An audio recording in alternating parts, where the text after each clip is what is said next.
Olá! Jesus Cristo é o indivíduo mais influente de toda a história e a Bíblia o livro mais lido, difundido e comentado.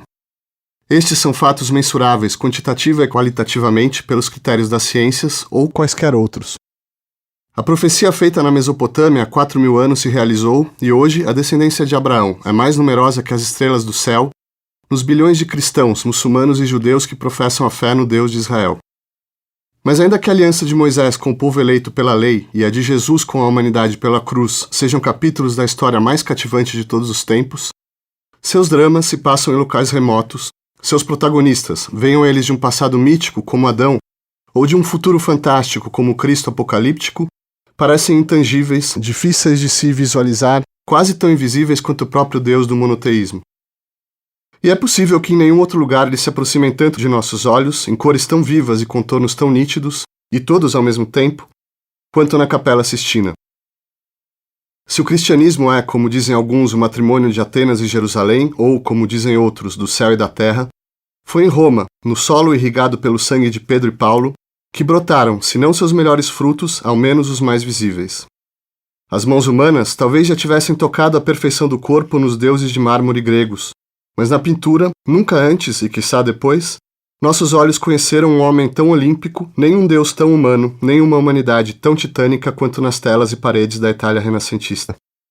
Rafael, Ghirlandaio, Perugino, Botticelli e literalmente acima e à frente de todos, Michelangelo, dão àquele pedaço de chão romano um valor incalculável em todos os aspectos, a começar pelo monetário. E o seu fim da arte parece ser materializar visões imortais e eternizar a matéria deste mundo, poucas vezes ela foi tão bem-sucedida quanto no interior destas 4 paredes. Prova disso é o contingente não só artístico, mas financeiro e tecnológico mobilizado na conservação de seus afrescos, e, passado meio milênio, não é difícil profetizar que enquanto houver seres humanos, céus e terras passarão, mas os turistas continuarão circulando aos milhões sob aquele mesmo teto, multiplicando até o infinito em réplicas de foto ou vídeo as mesmas figuras que, como se encarnassem o Deus de Aristóteles, movem todas as coisas sem se mover, revelando assim o tão cobiçado segredo do moto perpétuo. Nesta capela, de onde continuam a nascer os papas, os raros eleitos com suficiente sorte, influência ou dinheiro ainda podem, na clandestinidade das primeiras horas da manhã ou da noite, como no tempo das catacumbas, testemunhar os sacerdotes repetindo seus ofícios qual uma velha cantilena. Durante a missa, muitos estarão tão absortos com o Pai Criador acima de suas cabeças, ou com Jesus e sua mãe suspensos de corpo presente entre o céu e o inferno, que sequer notarão a genuflexão prescrita pela liturgia quando o corpo de Cristo se fizer realmente presente na consagração eucarística. Vários comerão deste pão e deste vinho, poucos acreditarão que agora a carne e o sangue de Deus palpitam em seus próprios corpos, mas todos, esperemos, hão de retornar à cidade eterna, inspirados por seu Santo Espírito.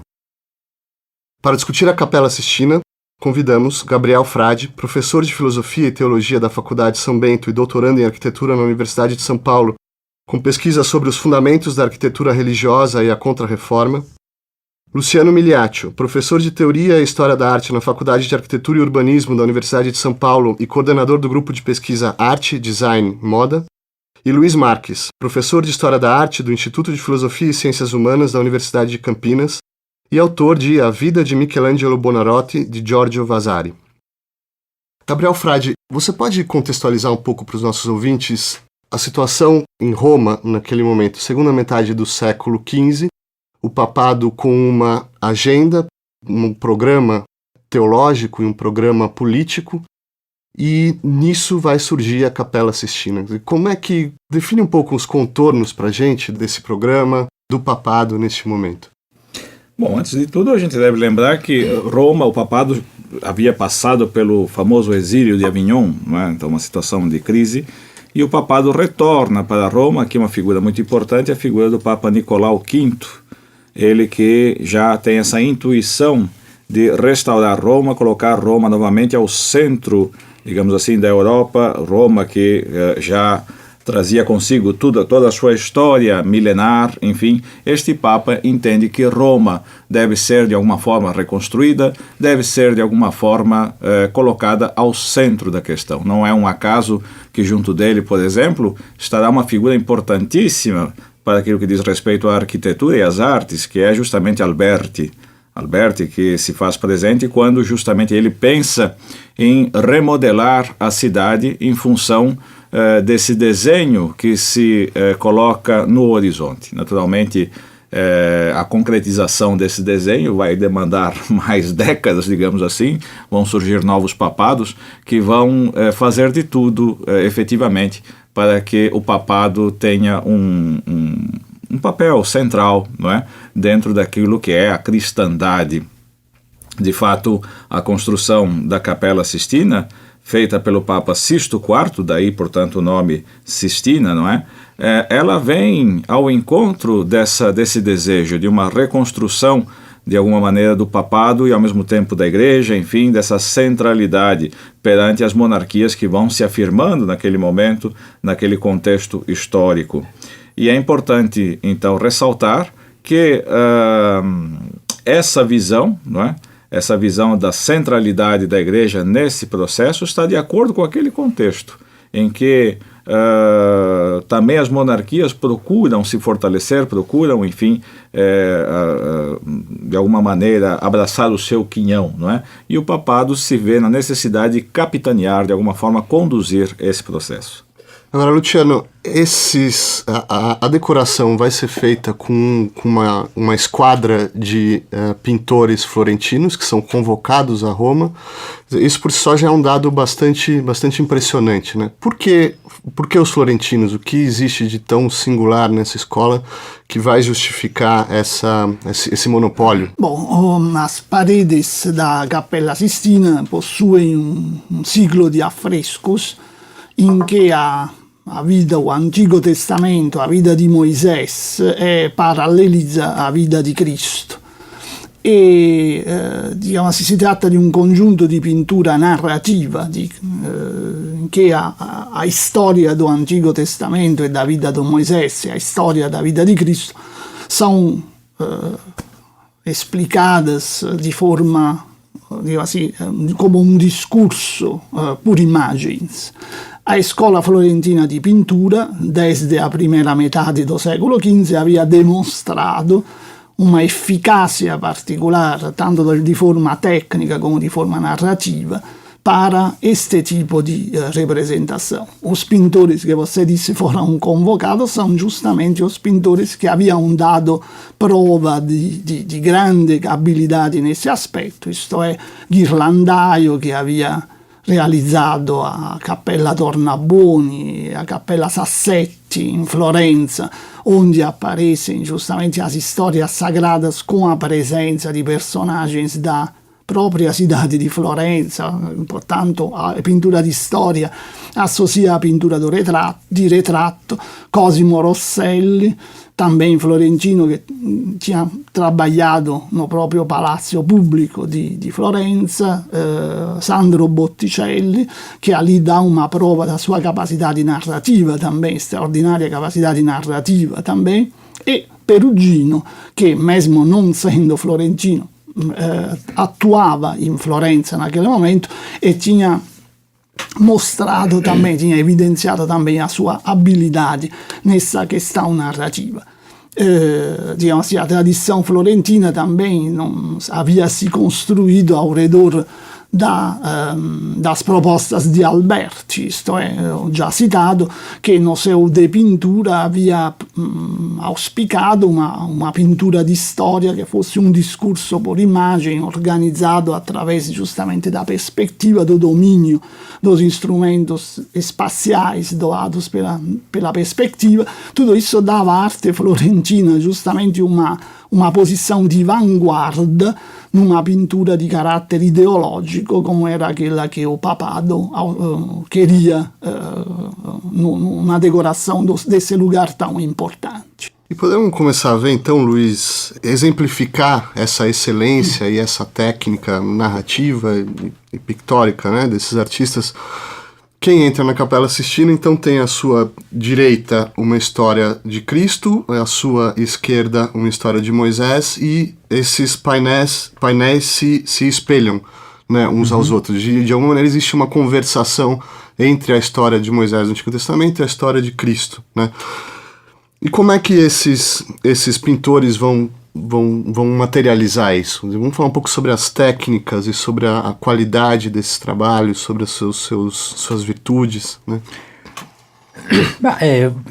Vamos dizer, essa contraposição, né, entre os dois testamentos tinha claramente um enorme passado, a ideia da concordância entre o Antigo Testamento e o Novo Testamento. Vamos dizer, é um tema absolutamente recorrente na tradição da exegese bíblica. E para que isso pudesse ser pensado de uma maneira visual, é claro que a grande questão, em meados do século XV, é como as intuições que eram claramente florentinas em relação à construção do espaço começavam agora a demonstrar todo o seu potencial, né? Um potencial narrativo, um potencial de criação de cenas, e não apenas de cenas no sentido cenográfico da palavra, mas a ideia de uma síntese entre a estrutura espacial e a ação, né? Portanto, entre espaço e tempo, vamos dizer assim, e o grande feito desses afrescos, que eles já trazem, naturalmente, de Florença, é essa capacidade que a narrativa tem de se inserir em espaços amplos, muito já em algumas cenas com verdadeiros ensaios de paisagem. Não é? Por exemplo, na cena da tentação do Cristo, existe efetivamente já um sistema de paisagem muito desenvolvido, né? Não como gênero paisagem, mas um suporte cênico muito maior, e a inserção desses dois elementos, que é, vamos dizer assim, o primeiro plano, que seria o plano narrativo, que de alguma maneira decorre da experiência dos artistas em relação aos relevos dos sarcófagos, inserido numa estrutura cúbica, que é a estrutura já codificada pelo Alberti nos anos 30, né, do século XV, isso vai ser um grande laboratório de pintura. Né? E esse laboratório é exatamente a Capela Sistina, nos refere a essas duas paredes. Agora, Gabriel, até que ponto esses artistas tinham liberdade criativa nessa narração? Até que ponto eles são pautados pela Cúria, pelos teólogos da Cúria? Quer dizer, como é que a Cúria simplesmente os convoca e diz: pintem, né, coisas bonitas sobre a história de Cristo, ou pintem isso, aquilo outro? Quer dizer, existe um programa teológico envolvido nesses trabalhos? Não, certamente existe sim o peso da tradição, existe o peso da teologia, enfim, que naquele momento é herdeira de uma tradição anterior. Já foi falado aqui pelo Luiz, toda a questão da patrística, toda essa forma de ler tanto o Antigo Testamento quanto a realidade, que a patrística desenvolve um verdadeiro próprio método, né, que é o método assim chamado tipológico, né, de procurar ver aí essa presença do Cristo nessas realidades. Então tudo isso naturalmente chega também a esses pintores. Existe um cânon, ou seja, uma medida que deve ser seguida. No entanto, há margem também para a inventividade, para a liberdade, e isso se observa naturalmente nas pinturas em geral da Sistina, naturalmente, inclusive nesses painéis. Por exemplo, tanto o uso das cores, o uso, como já foi falado, do cenário, a utilização, por exemplo, de determinadas posturas, muitas vezes vão ao encontro, não é, de ideias que subjazem àquele momento histórico, né? Então, por exemplo, há quem veja ali alguma denúncia, por exemplo, colocada de maneira escamoteada nessas pinturas. Há quem veja, por exemplo, certas críticas ao próprio papado escamoteadas nessas pinturas. De maneira que é possível dizer, sim, que a tradição exerce um peso, mas há uma margem para a inventividade também dos pintores. Luciano? No, queria una representação perspectiva que havia sido desenvolvida em Florença tem espaço, e na Capela Sistina isso é um elemento muito importante, a representação da arquitetura. Ela tem um valor ideológico muito preciso. O centro visual dessa série, si poderia dizer, è giustamente a cena pintada por Pietro Perugino, in che o Cristo entrega as chaves a São Pedro, primeiro Papa, justamente, legitimando assim o poder papal, a instituição do papado. Nessa cena aparecem, graças ao domínio da perspectiva que o Perugino possui e que passará, por exemplo, ao seu discípulo Rafael posteriormente, um edifício que lembra uma igreja a planta central e dois arcos de triunfo que são reconstruções claramente do arco di Tito in Roma, no Foro Romano. Isso para destacar justamente que o papado se coloca como, a esse ponto, como herdeiro de um desenho providencial de que faz parte, de um lado, a centralidade de Roma como herdeira do Império Romano, de um lado, portanto, de Roma como unificadora do mundo através de um processo militar, das vitórias militares, do outro lado, a Igreja, a universalidade do cristianismo, representada justamente por um edifício de planta central. Portanto, a perspectiva serve, na verdade, para distribuir toda esta capacidade, para mostrar, através da organização espacial da pintura, um discurso ideológico, assim como havia acontecido, por exemplo, em Urbino, já anteriormente, no Palácio Ducal de Urbino, nas perspectivas, na utilização da perspectiva num sentido muito semelhante. Aqui em Roma, tudo isso é retomado de uma forma muito mais monumental e de impacto universal, evidentemente. E dentro dessa proposta, no início do Cinquecento, Papa Júlio II vai encomendar a esse escultor florentino, Michelangelo, o que já é um fato curioso, né? Era um escultor e se anunciava como tal, mas esse Papa vai encomendar um teto com uma representação dos 12 apóstolos, se eu não me engano, né? O que não é o que a gente vê hoje. O que acontece? Nós sabemos bastante pouco sobre essa transição de um programa para outro. Nós temos apenas o relato do Vasari, e que é, como quem já abriu uma página do Vasari sabe, que é encomiástico, sabe que é um texto que obedece a certas regras de retórica muito explícitas e que, portanto, devem ser tomadas com certo cuidado pelos historiadores, né? Mas nós sabemos que, a um certo momento, o Michelangelo declara ao Papa, tendo como perspectiva a representação desses 12 apóstolos na abóbada da capela, dizendo que ele achava que aquilo era pobre e teria feito uma contraproposta, então, no sentido de, aí sim, alargar muito fortemente o âmbito dessa representação, o que teria, portanto, redundado nas cenas do Gênesis, né? Acho que nós jamais saberemos efetivamente aquilo que de fato aconteceu, mas a realidade, aquilo que podemos constatar é que houve de fato uma transição entre um programa muito centrado na questão dos apóstolos para um programa muito mais amplo, que tem uma ambição cosmoteológica, não é mais uma ambição que se centra, digamos assim, no caráter da legitimidade da Igreja.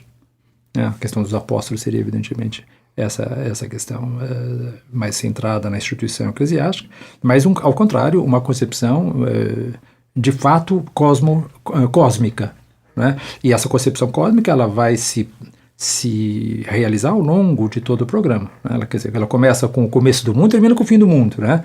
Então, e isso está entre o alfa e o ômega, vamos dizer assim, a história da Igreja vai se inserir. Né, vai se inserir com as tapeçarias do Rafael, né, com os Atos dos Apóstolos, e com o Antigo e o Novo Testamento. Portanto, a ideia da constituição de uma aliança, da ruptura da aliança, da reconstituição da aliança e do retorno, vamos dizer assim, da criatura ao Criador. Então, essa é uma concepção histórico-teológica, cósmica, que vai estar plasmada na Capela Sistina. Mas uma coisa só que eu queria complementar o que o Luciano tinha dito, que eu acho que era muito interessante, quer dizer, esse plano central que está no fundo da consignação das chaves, na cena do Perugino, é o Templo de Salomão. E a própria Capela Sistina, a planta da Capela Sistina reproduziria o Templo de Salomão. Então seria uma espécie de templo no templo.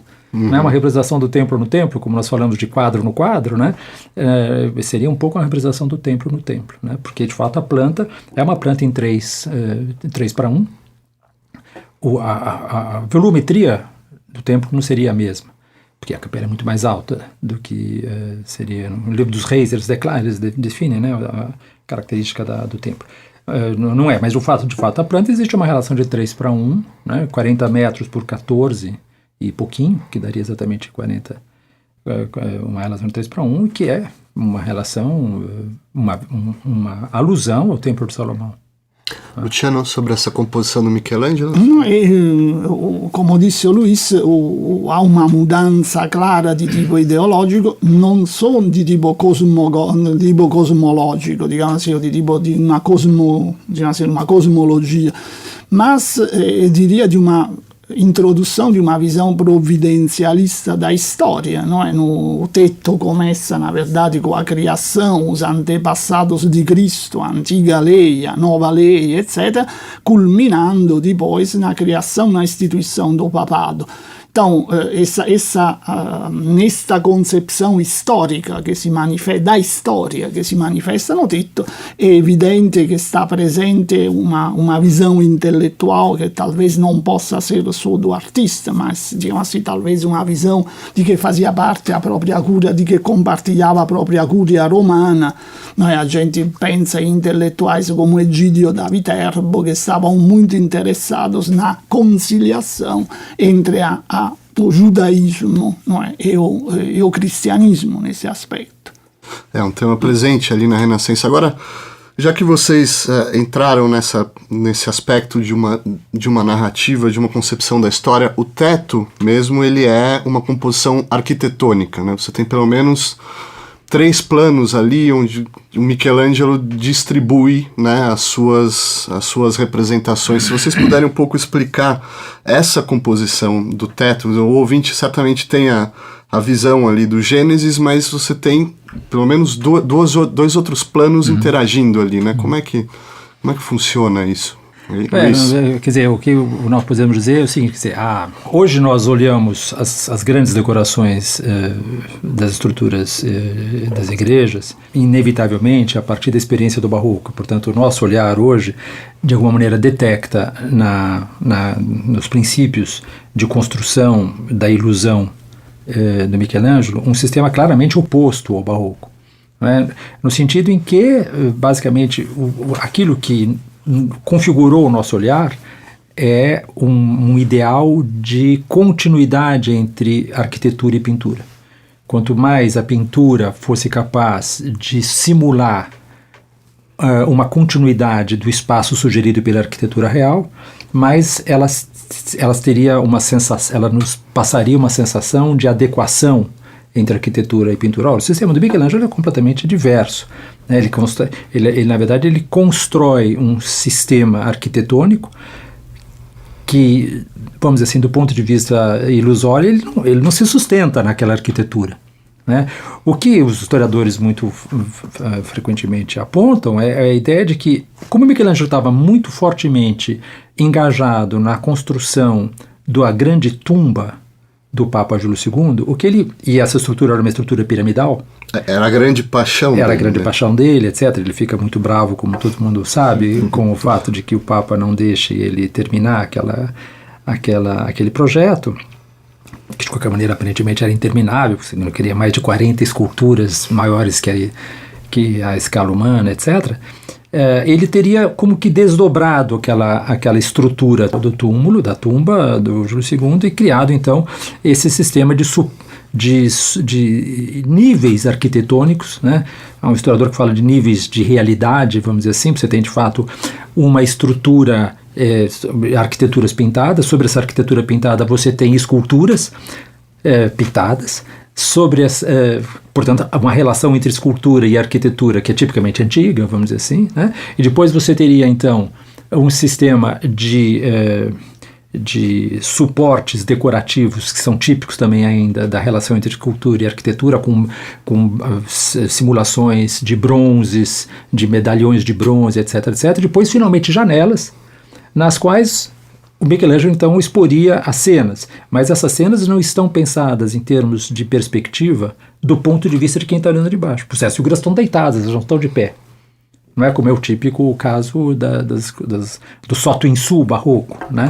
Elas estão deitadas, elas não se relacionam coerentemente com o espaço físico. Luciano, quer comentar alguma coisa? Não, eu só destacar que é difícil entender o tamanho da façanha, da empreitada que o Michelangelo resolve, não é? Da façanha tecnica che o Michelangelo resolve ou realizza com o tetto da Cappella Sistina, porque a gente deve pensare che ele resolve un problema tecnico di dificuldade muito grande para os pintores da geração anterior, que era aquela de criar uma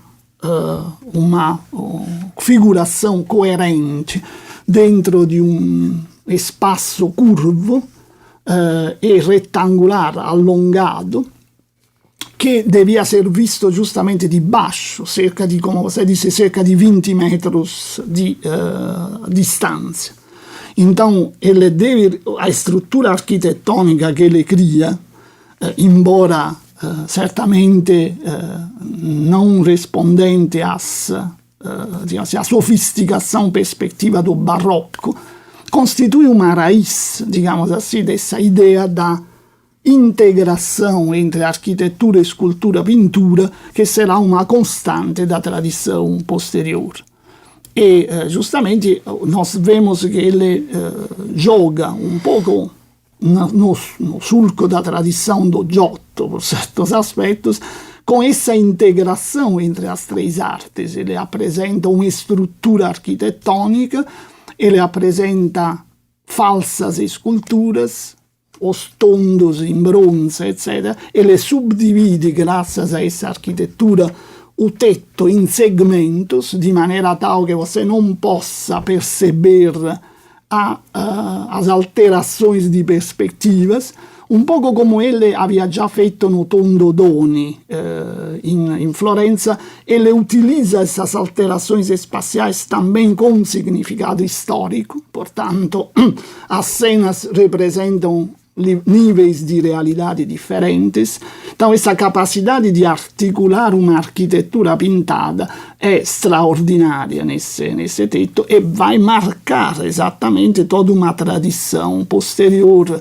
Até os Carracci, até o Rafael, etc., terão que ter assim, presente essas questões, são basilares na história da pintura italiana. Gabriel? Não, dentro dessa, enfim, arquitetura, o que chama muita atenção é que o Michelangelo vai representando dentro dessa arquitetura cenas que até então não era propriamente, fazia parte da tradição pictórica, não é? Como, por exemplo, os antepassados do Cristo. Não é? Ninguém, até onde eu saiba, tinha representado com tanta veemência, com tanta ênfase os antepassados até aquele momento. Isso, aqui retoma um pouco aquilo que o Luiz dizia, fez muito se perguntar, mas afinal, de onde é que ele tira essa ideia? Por que justamente essas cenas? Por que os antepassados? Por que essas cenas da criação? Por que, por exemplo, a presença das sibilas, não é? Ou seja, esse elemento também que é, de alguma forma, estranho à tradição cristã. E algumas hipóteses, naturalmente, acho que o Luiz falou muito bem, talvez nunca saibamos a verdade. Porém, ultimamente, alguns pesquisadores têm visto alguma consonância, alguma correspondência a alguns textos da teologia que talvez, ou Michelangelo, ou quem sabe, aqui já foi falado, Egídio da Viterbo, ou Pietro Galatino, que conheciam, não é, esses textos, certamente, podem ter ajudado a fazer essa composição, que naturalmente é obra do Michelangelo. E aí é muito importante citar aqui, por exemplo, um texto que esses pesquisadores têm notado, que é um texto escrito pelo Francesco della Rovere, que é depois do Sisto IV, que é tio do Júlio II, não é? Que é justamente a oração à Imaculada, onde se retomam todos, ou pelo menos em boa parte, alguns aspectos daquilo que nós chamamos então de Historia Salutis, a história da salvação, em que estão presentes, de fato, essas personagens que de alguma forma o autor, então, Francesco della Rovere, relaciona a Imaculada Conceição. A Imaculada Conceição, que é um dogma, como se sabe, que será afirmado pela Igreja somente lá com Pio IX no século XIX, mas que estava na agenda dos debates teológicos, basta dizer. E lembrando também que a Imaculada Conceição era a pintura que estava antes que o Michelangelo fizesse o juízo final. E, portanto, a leitura que eventualmente nós teríamos da Sistina, hoje ela fica um pouco, não segue mais aquilo que seria o projeto originário. Por quê? Porque justamente não há mais essa pintura da Imaculada Conceição. Agora a leitura talvez se coloque num outro âmbito, num outro nível, Então é interessante dizer que essa discussão da Imaculada Conceição, basta dizer, por exemplo, você tinha teólogos como São Tomás de Aquino, que achavam que isso era um absurdo, No entanto, você tinha justamente Duns Scoto, que era também franciscano, mesma ordem do Francesco della Rovere, que defendiam com unhas e dentes. Então, provavelmente como uma homenagem ao tio que constrói a capela. Quem sabe aí se depois nessas discussões justamente o programa terá essa modificação em base a esses precedentes. E depois também outros textos, como por exemplo Santo Agostinho que já falava das sibilas, ou seja, essa perspectiva que mesmo no paganismo há também a presença, digamos, da verdade, O próprio Cristo no Evangelho, a um certo momento, diz: eu sou o caminho, a verdade e a vida, Isso impulsionou gerações de artistas, em alguns momentos mais, em outros momentos menos, mas a representar, a acolher esses elementos de verdade presentes também naquelas culturas não propriamente cristãs.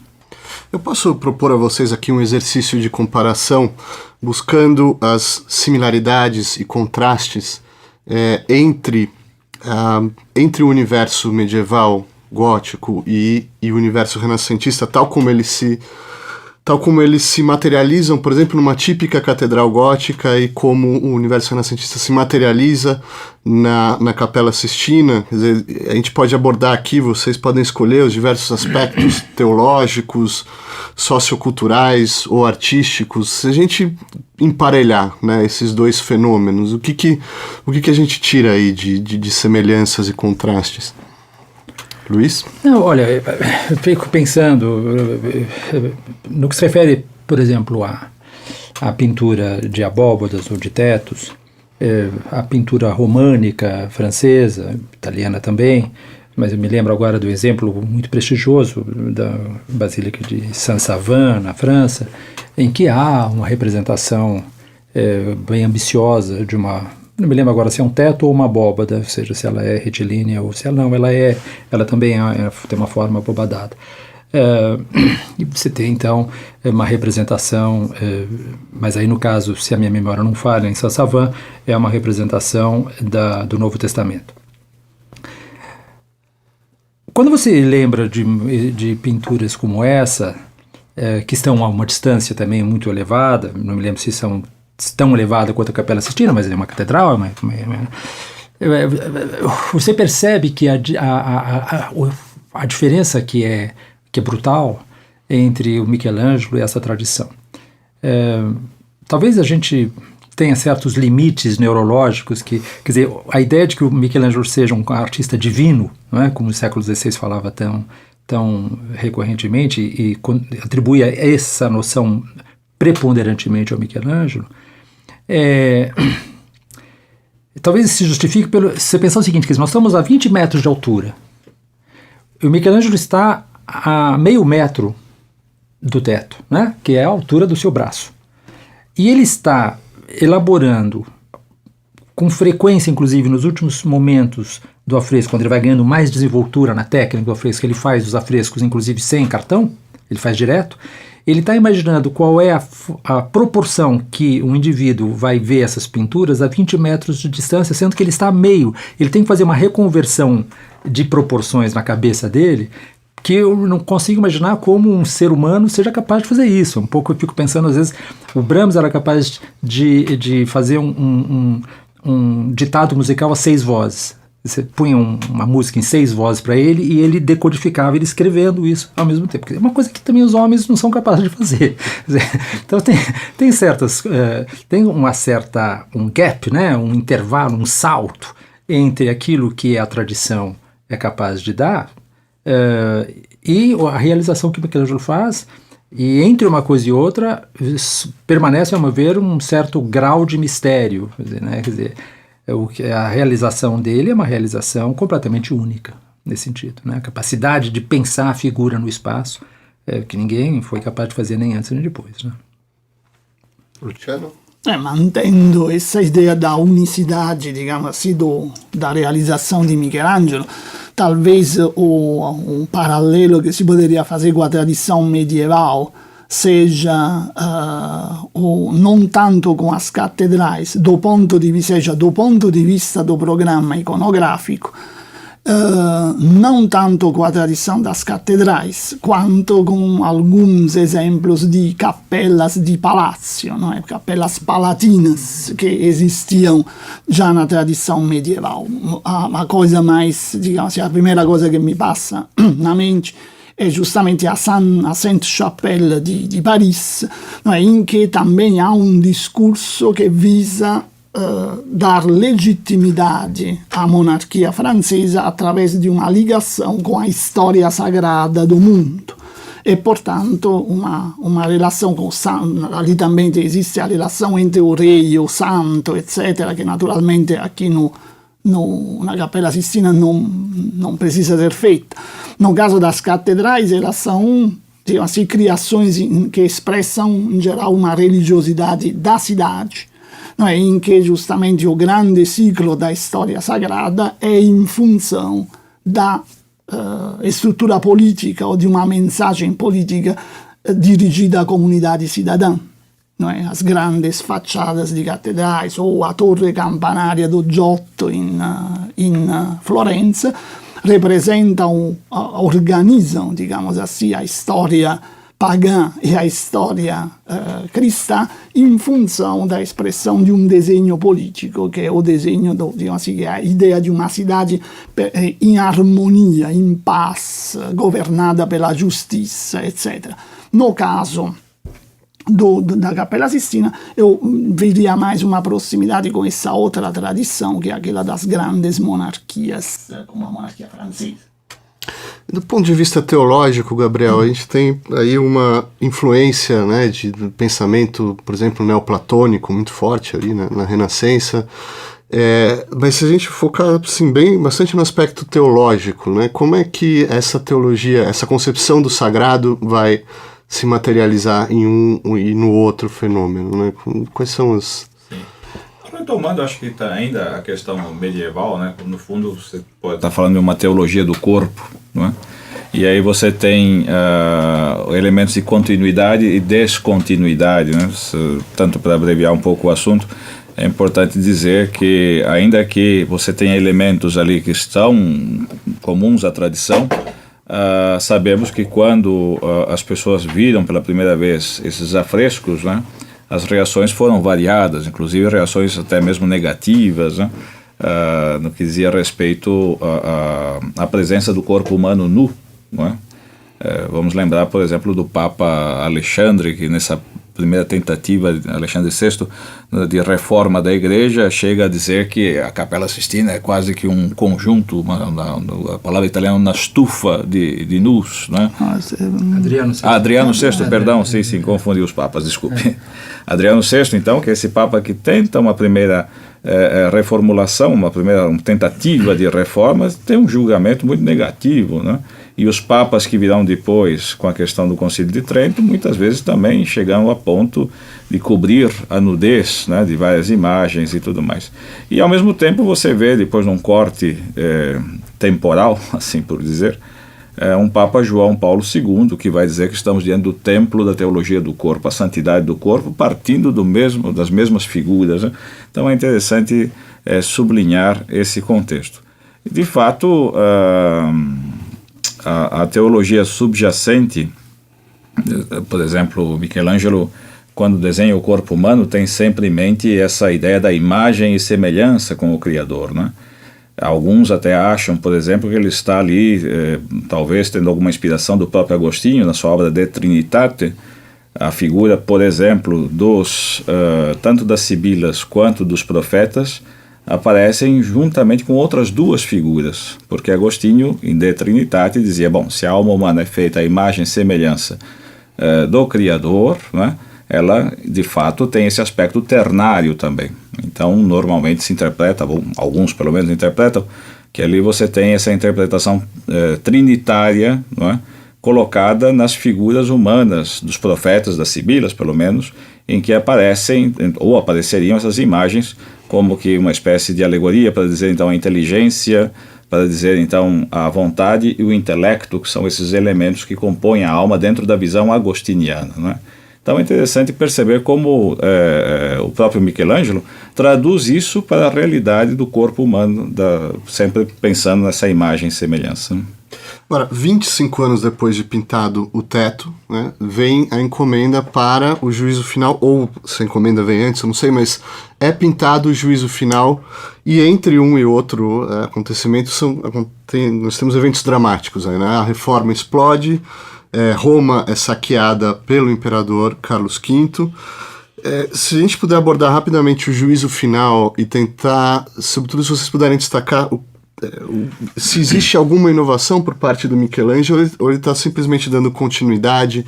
Quer dizer, meu interesse é identificar até que ponto esses eventos vão impactar, né, a obra posterior do Michelangelo, que inclusive vocês podem confirmar, mas vai ser, esse juízo final vai ser um divisor de águas, né, para a história da arte, a influência que ele vai exercer, né, posteriormente no estilo chamado maneirismo e no barroco. Mas vamos tentar abordar então nesse curto tempo que nos resta o juízo final, né? O que existe aí de inovador ou não, Luciano? Bom, para dizer com as palavras do Vasari, o juízo final pelo menos na ótica do biógrafo do Michelangelo, praticamente destrói um mundo que ele havia criado no tetto da Cappella Sistina e abre un mondo nuovo, algo inedito, digamos assim, attenta a una storia d'arte, cujo tema è naturalmente o sublime, não é? Alguma coisa que vai além, a expressar através da arte sensações, elementos psicológicos que transcendem a realidade humana e transportar justamente a experiência emotiva e religiosa além dos limites da razão, por certos aspectos. Então, antes de tudo, no caso da Cappella, do juízo final, há um claro retorno di Michelangelo a un tipo di figuração che è a figuração medieval. Por exemplo, è claro a sua ispiração no grande juízo final do Camposanto di Pisa. Então há uma volta, uma concepção da imagem que sempre foi presente em Michelangelo. A imagem não é nunca uma representação naturalística di apparenze, ma è sempre una forma mental che traduce un stato di alma, eccetera. Ma isso se faz através de uma volta uma visualidade, uma perspectiva que não tem mais nada da concepção racionalística da primeira metade do século. E isso naturalmente é um reflexo da própria posição religiosa do Michelangelo, che nesse momento si engaja num debate religioso, tem uma posição religiosa favorável aos que de alguma maneira buscam uma intesa com o mundo protestante, não é? Com a ideia da graça, da salvação através da graça, e que se expressa justamente neste affresco. Também, digamos assim, Michelangelo no juízo final é um artista que faz, digamos assim, que se coloca, é quase como, digamos assim, uma confissão pessoal. Ele, a differenza do que acontecia na primeira fase, parece que ele quase em primeira pessoa usa a imagem para defender tanto o uso religioso da imagem contra as pretensões protestantes, contra a iconoclastia protestante, como também para defender a sua visão do cristianismo. Luiz, sobre o juízo final ainda temos... Realmente é muito... No final do programa. É um discurso bem longo, né? Mas o Luciano tocou num ponto interessante, quer dizer, que ele faz efetivamente um autorretrato, inclusive, né? No juízo final, na figura de uma pele, né? Que teria exatamente essa alusão às relações entre o Apolo e o Márcias, que seria, por sua vez, uma espécie de metáfora de uma morte e de uma transfiguração, né? Então, há efetivamente um caráter confessional nesses afrescos. Por outro lado, um elemento que foi muito fortemente ressaltado na historiografia recente é que a figura do Cristo, que é imberbe, isso foi um dos motivos pelos quais o afresco foi mal recebido, a figura é claramente, inequivocamente, uma representação do Apolo do Belvedere. Né? A cabeça do Cristo é um Apolo do Belvedere, que estava a poucos metros dali. Como o Pai Criador parece um pouco Zeus, né? E Júpiter. E essa ideia, não é, de substituir o nimbo do Cristo por um sol teria uma ressonância muito forte com as teorias heliocêntricas, que haviam sido, num primeiro momento, muito bem recebidas pela Igreja. Contrariamente, depois haverá uma resistência muito forte no século XVII, mas num primeiro momento, muito pelo contrário, são os protestantes que recusam o heliocentrismo, né, do Copérnico. E há aí, portanto, uma relação entre, digamos, Apolo como o Deus Sol e Cristo, e, portanto, será, com certeza, a última grande tentativa de fundir a tradição cosmo-antiga com a teologia cristã. Depois disso, esse divórcio vai se consolidar de uma maneira, a meu ver, irreversível. Mas no juízo final, efetivamente, essa última tentativa, que já havia ocorrido com o Rafael na Estância da Assegnatura, aparece pela última vez. Posso propor uma rodada final aqui para nós e, de maneira muito sintética, mas se vocês puderem analisar um pouco o impacto, né, a recepção ao longo desses 500 anos, e talvez, se quiserem, incluir nesse problema as perspectivas para a Capela Sistina. É uma conjectura, mas pode-se esperar ainda novos ventos, novas inspirações dessa obra monumental, ou no fim das contas ela se torna ali um museu, se torna um ponto turístico e a sua potência fica no passado, né? Então eu proporia isso, vocês analisassem um pouco a recepção, né, o legado da Capela Sistina e eventuais perspectivas aí para o futuro. Acho que é muito emblemática uma missa que Paulo VI celebrou na Capela Sistina junto com os artistas, se não me falha a memória, em 1964. Nessa missa ele faz uma homilia belíssima e chega a pedir perdão aos artistas, né, em relação a tudo aquilo que a Igreja muitas vezes não compreendeu os artistas, muitas vezes obrigou os artistas a seguirem determinados cânones, mas sem nunca aprofundar com os artistas determinadas questões, né?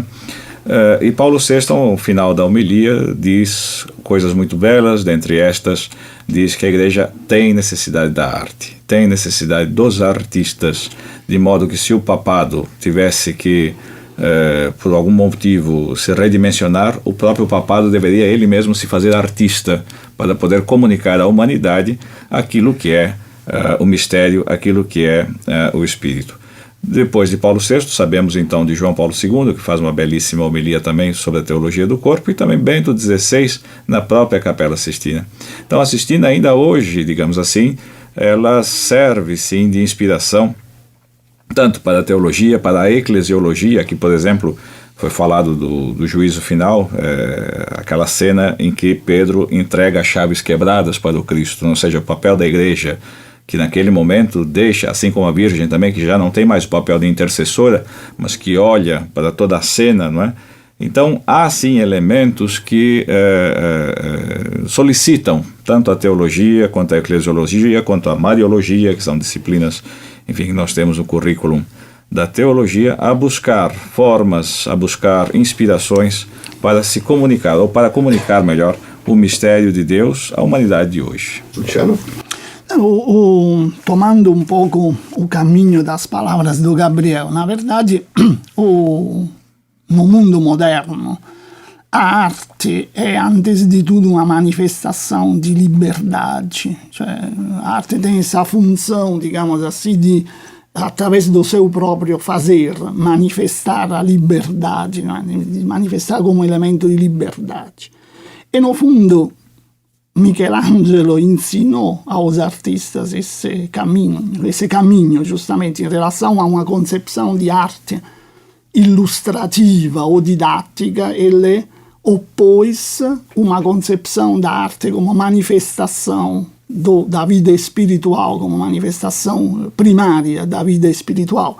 Então, nesse sentido, o juízo final, em particular, mas toda a arte de Michelangelo, assim como foram digamos assim, o terreno de que se alimentou o romantismo, não é? Do século XIX, e o mito do artista no século XIX, ainda hoje podem ensinar do ponto de vista artístico, através da forma, através da maneira como o artista atua tecnicamente, podem ser uma escola justamente de liberdade em todos os aspectos da cultura humana. E, portanto, é muito difícil que eles fiquem apenas como um documento do passado destinado ao turismo de massa, nesse sentido. Uma obra de arte, ela, por si mesma, ela fala em todas as épocas de forma diferente. Luiz? Eu acho que eu só faria minhas palavras dos dois colegas. Michelangelo é a consolidação da ideia de arte moderna, da ideia de artista, da ideia até de uma quase preponderância, se não uma verdadeira preponderância do artista sobre a arte, a ideia de que a arte é quase que uma espécie de derivação de um foco, que é o artista, propriamente dito. Bom, isso Michelangelo, esse é um legado ideológico, cultural, que é, evidentemente, prerrogativa do Michelangelo, mesmo nos momentos, pelo menos a partir do Reynolds, vou dizer, a partir do momento em que o Michelangelo volta a ser reconhecido como um paradigma.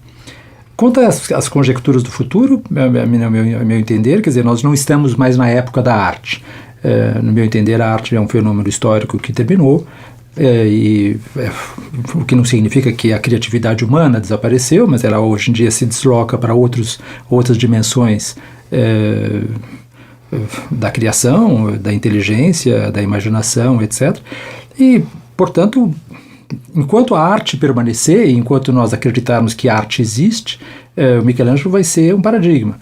No momento em que a questão da arte se colocar como da existência mesmo, do estatuto desse fenômeno de civilização, que é muito característico da civilização ocidental, no momento em que nós acreditarmos que ela não existe mais, naturalmente o Michelangelo será uma referência do passado.